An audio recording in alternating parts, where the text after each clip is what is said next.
Hello friends, this is Ephraim Odega from Mankind Entrepreneurs Niche. This is where we talk about how to make and maximize money. Are you thinking of a way to get a side hustle to increase your sources of income? Have you been a safety manager and your job is being threatened with a sack? Are you wondering if you can transform your knowledge of safety culture into a business or a money-making venture? Wonder no more.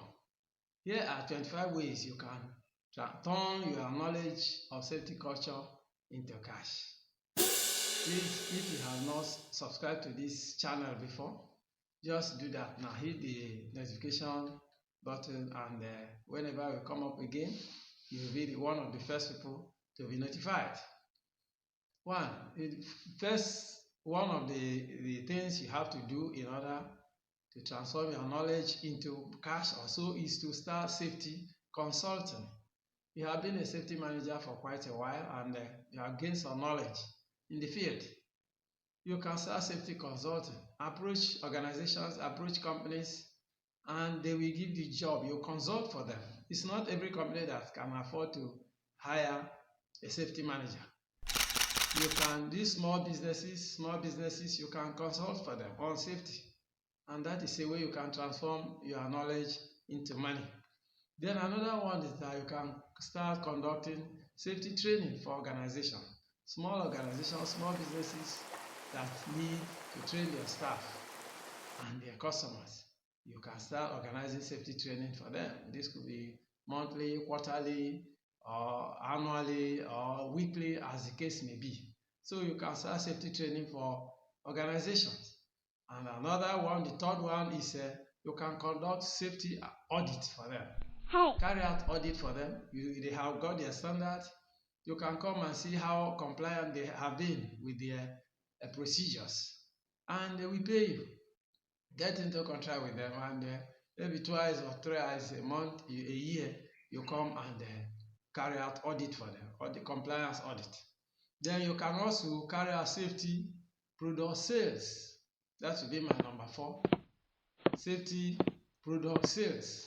We have many things to use: the personal protective equipment, the overall, the cap, the hand gloves, the safety shoes, and those things like that, the signages and so on and so forth. You can start selling all these things and you make your money. And number 5, you'll be safety software. You can develop safety softwares and sell to companies to enable them monitor their safety performance. And number 6 will be safety management system implementation. These companies, they have their safety management system on ground. They have got it somewhere, one way or the other. But an external person has to come and help them implement it. Yes, you can start doing this one and you'll be paid by the organization. And number 7 is safety inspections. You go to companies and carry out inspection from time to time to see whether there are things now in the premises that could result into accident. Things that were not there previously, and within the interval, they have been brought in and it could cause accident. So you help them carry out inspection of their premises and their facility and to find out where there could be danger, and then they will pay you. Then you have a safety performance metrics. Yes, you can also do this for companies. Yes, there are several metrics that you track in your organization. Sometimes you have you say you want to track zero incident. You want to track how many accidents that you are likely to have, how many near misses, how many lost time incidents, and so on and so forth. You help them track this. You help them to keep record and you track them. With the tracking, you'll be able to make informed decision on these matters. Then number 9 is a safety culture assessment. You see, what is safety culture? The people imbibing safety ideas, safety principles to make sure that there are no accidents in their organization. So you help them to build this culture. Culture is a way of life. You help them to assess it. How compliant have they been? This will, as you do this, you'll be paid. You'll be paid by this organization. And number 10 will be safety culture training. You come and train them. So you see, safety culture involves mindset. You have to come and condition their mindset, give them the right mindset. So it's safety mindset so that they will start to behave safely within the organization. Then you have safety communication. You have signages here and there, steps, just label everywhere that requires labeling in order to prevent accident. Places that they are likely to be accident prone, you have to label them, warn people so that they will not be involved in an accident.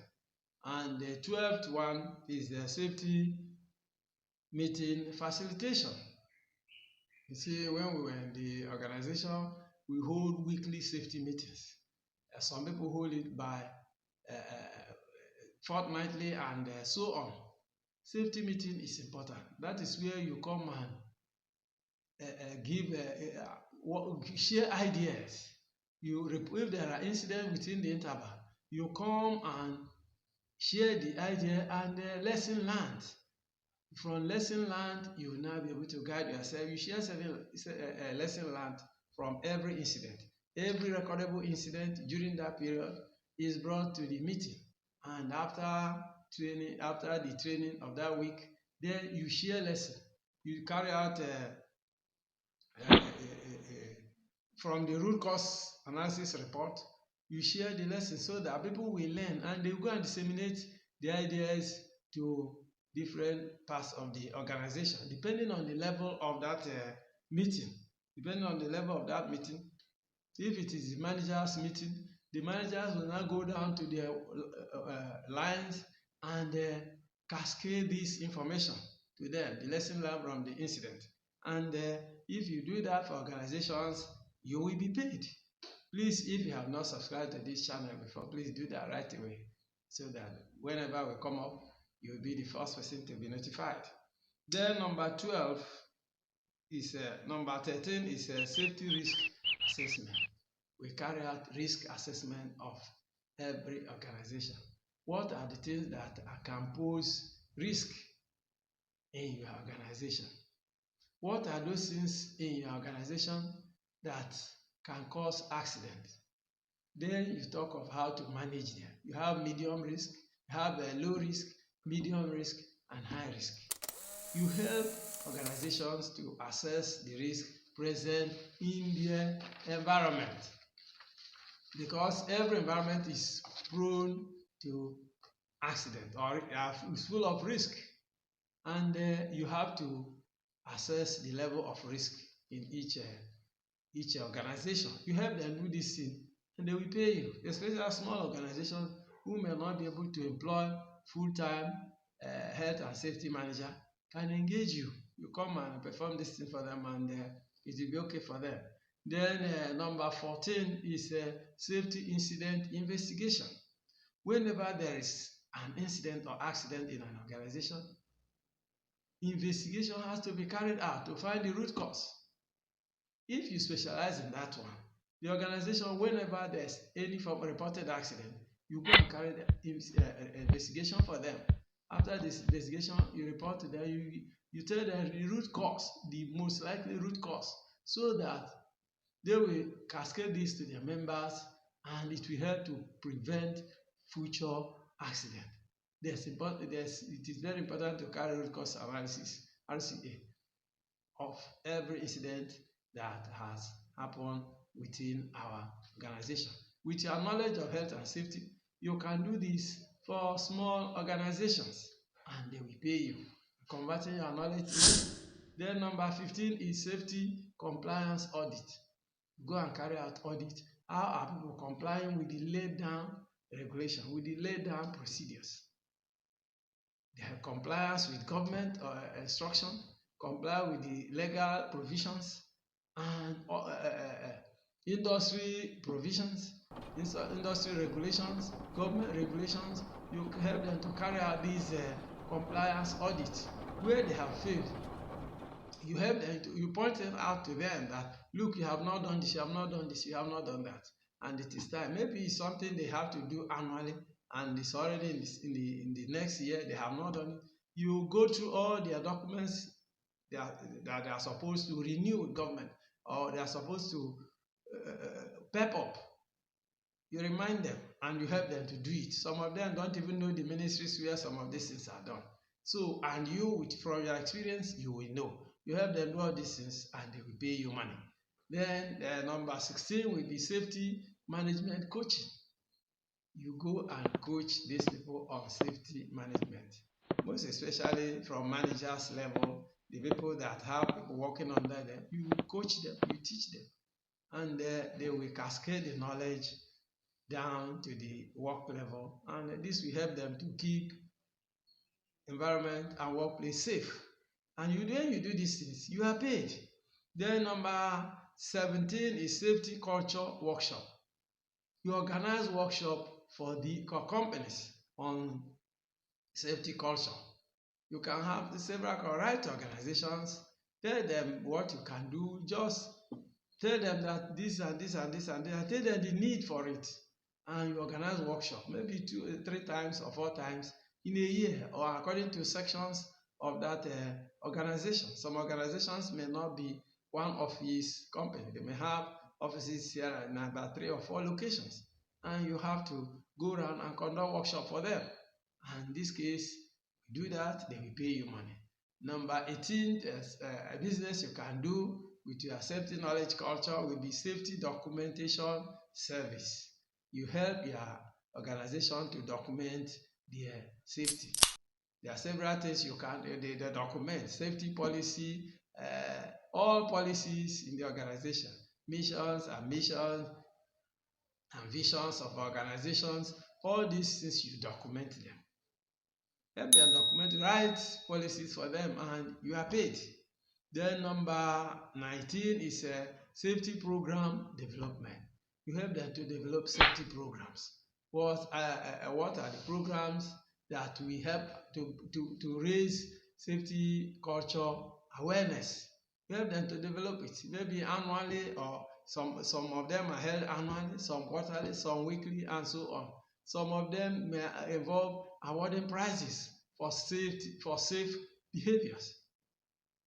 Groups can be awarded prize, a department can be awarded prize, individuals can be awarded prize. Help them develop these programs and they will pay you. Then number 20 will be safety management system audit. Every organization is supposed to have safety management system, and you come and help them to audit it, see where they are complying and where they are not complying, and where they are not complying, report to management and advise them on what to do. As you do this, they will pay you money. Then number 21 will be safety management, safety culture surveys.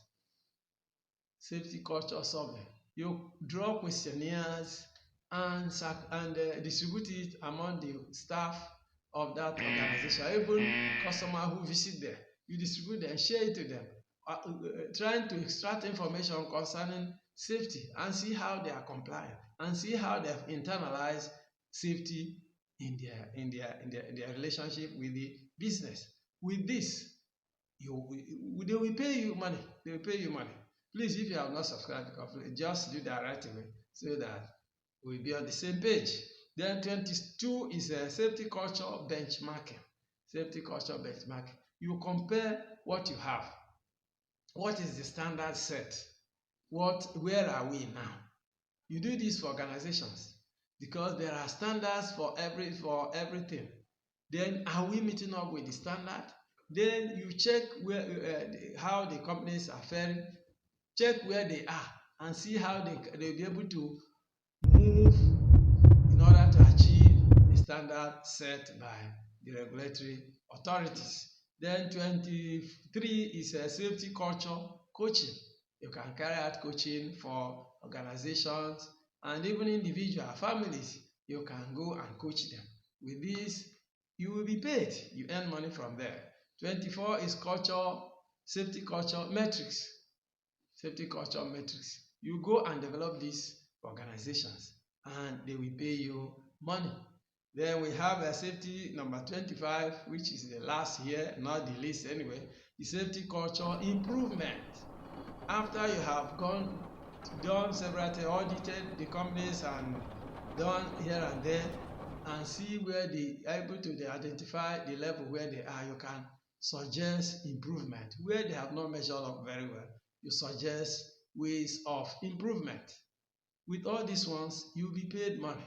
But remember, in every business, to be successful in every business, hard work is very important. Dedication to that job is very important.